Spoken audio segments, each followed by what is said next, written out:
From a blue-collar job to a blue-chip company, Christian Osborn builds Power BI and AI data models at Microsoft for his day job and manages to find time to teach at a local college and run a Power BI training and consulting business. That's his journey from the outside that the world can see.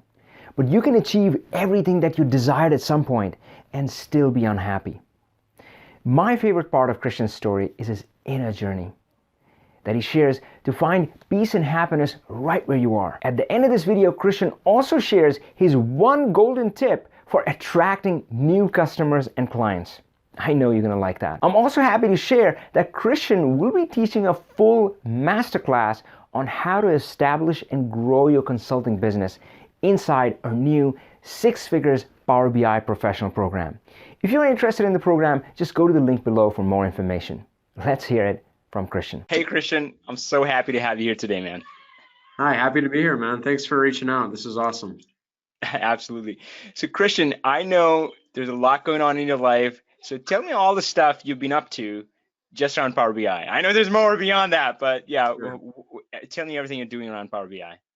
Yeah, so I'm doing a lot of Power BI and machine learning and a lot of reporting for Surface products at Microsoft. Yeah, basically a lot of the engineering stuff around the metrics and how the product's doing. And that's kind of like my day job. And then I'm also teaching Power BI and data science at the local community college here in like not Bellevue, but a little further south, and helping professionals learn and grow. And then on top of that, I'm running my own consultancy and just doing trainings and more Power BI and machine learning development, and that's kind of grown. And yeah, so yeah, kind of straddling those 3 things, man. That's great. That's great. I mean, you know, that sounds great. So, how long have you been with Microsoft? I've been with Microsoft for about 3 years now.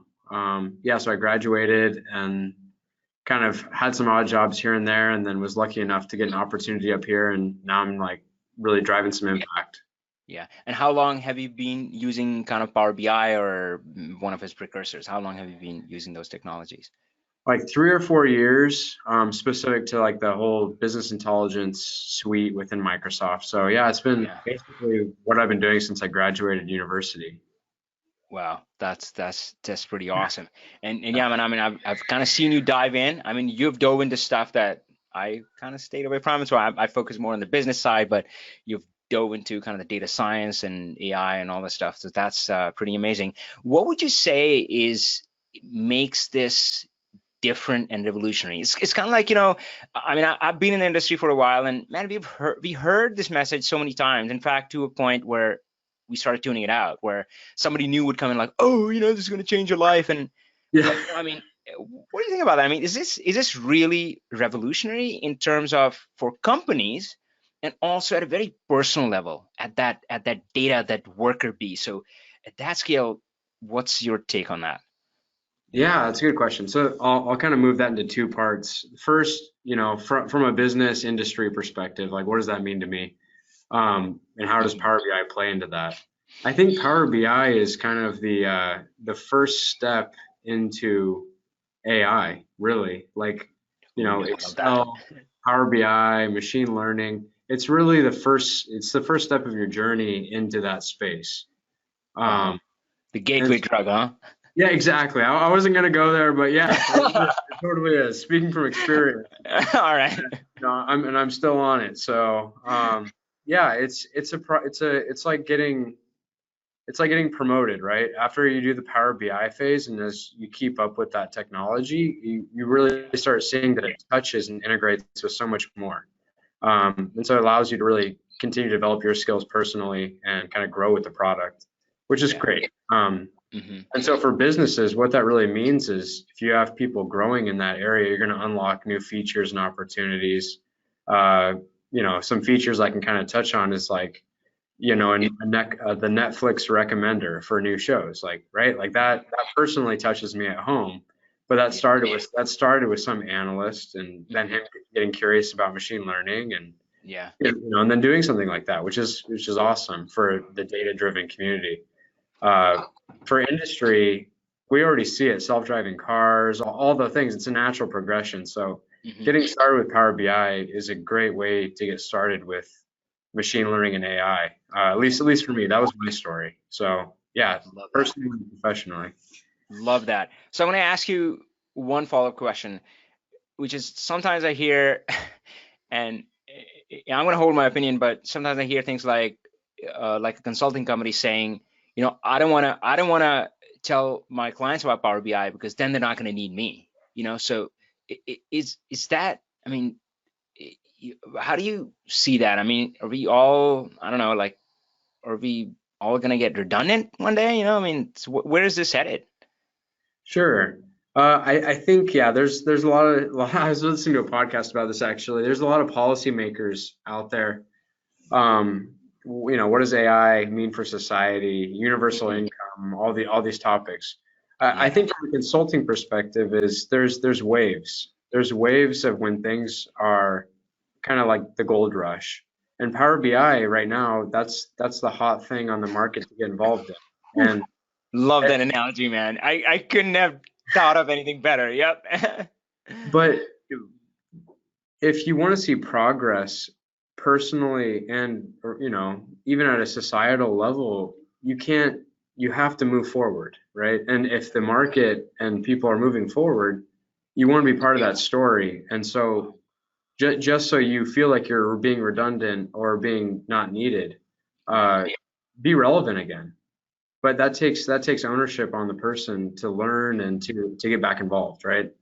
Yeah. So yeah, like yeah, you should be scared, but you should also be motivated to grow. Yeah. I mean, I don't know what's like way down the line, but I'll say what I've seen in media is that it's kind of boggles your mind that I think there was a lot of untapped, not angst, but kind of questions, I'll say, right? So when I walk into organizations and we start building something in Power BI, and it happens really quick, like in a day or two, right? You build something, and then they go, "Whoa," right? And Hmm. then they're kind of hesitant, like, what about this? Can it do that? Or can you, what about this question? And then I say, yeah, sure. And I do it in like 5 minutes. Whoa. And and the questions tumble out because I think in a lot of organizations in the old school, every time you ask a question, like, no, no, we tried that. No, then come back in 3 months. And right. So right now, I think I agree with your the analogy that it's kind of the gold rush thing where it's like, so there's so much demand, pent up demand, where people were conditioned not to ask questions, and now they're like, oh, let's dive in. So I think Hmm. it's going to be a while before all the questions are answered and AI knows everything and so forth. So yeah, Yeah. I think it's a great opportunity. So Christian, I'm gonna let's do some time travel. So Mhm. you're in a great spot now and doing amazing, but man, you didn't start off that way. So tell Yeah. me about that story. Tell me about take us to the beginning. Sure. Uh, I had an interesting educational journey, but I eventually got my degree on time. And 6 months later, I followed my heart and got married. My wife Great. was still in school, and I realized how difficult it was for a recent college graduate to not only start a family, but also the financial burden of my wife's education and, getting Yeah. a job and starting a Yeah. career and all that good stuff. And so, yeah, money was tight. It was really tough. I knew that I needed to make some decisions for my future and for my wife. And so, yeah, I basically I got stuck doing some sales engineer consulting, Hmm. uh, getting So paid, it's yeah, really, really high pressure stuff, right? yeah, high pressure sales, you know, not necessarily being a good closer, but more of a relationship type of person. Yeah. Made it really difficult, but yeah, I was Hmm. commuting about 4 hours a day, stopping at a machine shop at night just to make some extra money. On my Yeah. commute, stop there in the evenings and just basically assemble parts. You Wow. meet some really cool people there, that's for sure, some interesting characters. But yeah, really doing hybrid Yeah. white collar, blue collar kind of work for a while. Uh-huh. And then So I this got was really a machine parts. I think they were like a Boeing supplier or something, right? yeah, it was a Boeing supply company basically Yeah. making fasteners. They go on the wings, and so I was assembling those by hand. All right. Was it like one of those conveyor belt? I don't know, like assembly line, one of those kind of things where Yeah, you yeah, do something like that? basically, yeah, just All right. yeah. quality check on the parts and, assembling and putting them in buckets to go to like Airbus and Boeing. Yeah. It was fun. It was mindless, but it was fun. Yeah. So 4 hours of commute, 2 jobs. Yeah, it was rough, right? But that you got to go through a little bit of hell for a little bit of heaven, right? And I kind of saw the light at the end of the tunnel there, and I just started getting involved in technology and going to meetups and networking and meeting some really great people. That's So that's great. So I love that. So you're already stepping into it. So yeah, tell me about that journey then. So we heard about you where you're now, and that's really amazing. That's so cool, man. Right. And when you started. So tell me about that journey, and also what kept you going through that. Yeah. So as I said, I was a sales engineer at the time, and I've always been a relationship person. And coming from that perspective and valuing people and their experiences, I decided that the only way I was going to get into my next role was through a person, right? So somebody was going to help me Wow. or teach me. Love that. Yeah, so there was a real big human element to it. That caused me to take some time away, outside of my commute, repurpose my time to really go connect with people. I was doing that in my day job through sales, but I needed to connect with the right people and in the right way. Yeah. So really started my search for mentors, going to meetups after work, trying to connect with people in the community, so within the technology community, and I started finding communities within communities, right? Within technology, there's Power BI people, there's developers. And we have groups within us, and there are folks I don't talk to. You're like, oh, I don't. No, just kidding. Yeah. I get what you're saying. Yeah. Yeah, and I was privileged enough to go to a talk at the Power BI Excel Modern User Group meetup, and I actually saw you talk there the same night as I saw our good friend Scott talk there. Yeah. And I realized that, Tiny lizard. and he was probably wearing t-shirt and shorts, was he? Yes, and Croc. Croc, yes. But I was really impressed with your guys' discussions and what was going on in those meetings, and so I decided to follow up outside of after the meeting and just had a conversation. Said, hey, love to get some of your time, man. This is where I'm at. This is where I want to be, and kind of asked him to give me the path. Yeah. Man, that's super incredible. Wow. I'm going to repeat what you said just because I think it was so awesome that you felt that yeah, it's about people. I mean, oddly enough, I mean, I've come to kind of the same realization. It strikes me sometimes that the more I've kind of dove into tech, the more I feel that tech is really about people. It's weird. That's great, man. And yeah, so if there's any other part of the story that you want to share, and of course, what kept you going? I mean, through the hard parts that as you encountered them. Yeah, so as we continue along, I was given a path. I was given an opportunity. Scott has said, hey, we actually need some help. We need some manpower behind some technology that we're working on at Microsoft. I know you've dabbled, but if you want the opportunity, we can give it to you. But you have to deliver, right? And so that's where I went through this second cycle of really hard work. But it was different. I got to take the hard work and time I was investing in mindless tooling of a Boeing wing, and my commute and my sales job, and I got to take all that energy, and I was able to repurpose it to something I really wanted to do at Microsoft, and not knowing where I was stepping into, but being able to put in the same amount of hard work. I was able to deliver, and a year or 10 months later, I was offered a full-time job at Microsoft doing some work that I really love. And so it was really about proving my grit. And, what I wanted to do and fighting for it. Yeah, man, that's amazing. So let's take I'm going to ask you something else about your journey. And I've experienced it myself where sometimes I think back to when I just landed in the US. And I don't have one of those nostalgic stories where people are like, oh, I had like $7 in my pocket. I mean, I was doing okay. I mean, I actually didn't come here to study. I got a job, so things were okay. But yeah, I mean, that itself was a bit of a dream. And then I went on and, I mean, did good stuff. But the Avi who's back there in India would look at Avi at different points, and at each point would go, "Whoa, dude, seriously? You're doing this?" And would be like, "Awesome." But the Avi that was actually there at those points didn't feel that way. So Sure.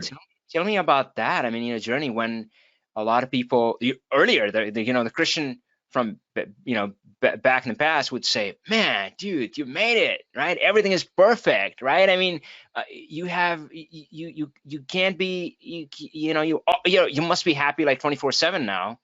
Mhm. Is it what you actually experienced, or what did you experience, and how did you kind of deal with that?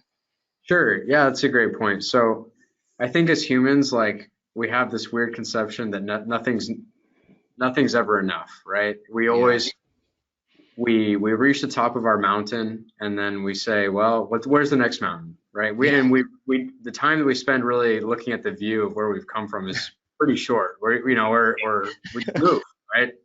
We don't really relish it. And I suffer from the same thing. Obviously, I working at Microsoft wasn't enough. I had to teach, and then I had to do consulting. I had to start my own thing. Yeah. And I'll tell you, it's not necessarily about the money, or it could be for some people, but for me, it was the Yeah. prestige and knowing that I really took it to the furthest I could. But Hmm. I, doing all these things and having some self-reflection, it's exactly like what you said. You lose the gratitude of where you came from, and for me, uh, I kind of felt like a piece of me, there was a void, right? There was a void in my heart of like, this doesn't feel right. I should feel awesome. And now I don't. Like I totally climbed this hill or this mountain and now I don't feel the feeling I was expecting to feel. Yeah, yeah. Tell me And about it, man. Yeah. yeah, and so we go searching for our next mountain. And for me, it really hit me that after discussions with a lot of friends and family, including yourself, it's just about taking the time that every step of climbing that mountain that you just enjoy it. Like it's not necessarily where you're going, but the fact you're going somewhere and just it's just enjoying life. And so yeah, Yeah. it's an internal thing. It's an internal thing, not an external achievement thing. That's beautiful, man. Love that. Thank you so much for sharing that. All right, cool. So, hey, we've been chatting for a while, and I want to bring it to a close. But I do want to share with the audience that I'm really excited. So, Christian has this awesome background where you heard that he worked in sales and he did great there, and then he worked in kind of tech and Power BI. So he has seen both sides of it, and we've actually sat down, and he has given me sermons on kind of sales, getting clients, growing client base, and all of that sort of stuff. And he would be coming into our Pro Plus, the six figures Power BI professional program, and teaching a master class on that. So here for this interview, I've asked Christian to share one tip. So Christian, is there one tip you have? Let's focus on kind of a consultant or consulting business for somebody who's trying to close a deal, get a client, something like that. What would you say to them? You have to have a mindset that everybody's a customer. Ooh, Every okay. single person you meet's a customer. Wow. Um, Man, that's I mean, it's kind of like, I mean, simple, but it's kind of mind blowing. So tell me more. How does that actually manifest in your day-to-day interactions, or when you're meeting somebody or something like that? What does that look like? That mindset, that going with that approach? Sure. Yeah, I can give you guys examples. But the biggest thing is kind of playing off the story you've already heard. I was able to start at Microsoft because of somebody, right? Huh. The people you meet, you never Yeah. know who's going to be your next customer. And so every single person you meet may need your help at some point. Yeah. Um, and vice versa, right? I'm a customer of a lot of people. And Wow. so Yeah, any person you meet, you don't know if they will eventually be employing you or needing your help, and vice versa. And so we all could be technically consultants of whatever we want to be, but you will find the opportunities if you see people as potential customers. Love that, man. Hey, now that you say that, I was thinking about one of my incidents, and I feel incredibly proud. I'm like, oh, cool. I was following his edict. So the last trip I took to Chicago, I had both the air hostess who was on the flight and my Uber driver subscribe to my channel. Dude, that's awesome. I know. It's like everybody has data, so that was pretty cool. Hey, Christian, I want to thank you so much for your time and everything that you shared and taught us today. Thank you so much, man. Yeah, you got it. Thanks for having me, Avi. Everyone you meet is a potential customer. That's what makes Christian a pro. If you would like to become a Power BI pro, click the link to find out more about our brand new 6 figures Power BI professional program. Power on, my friend.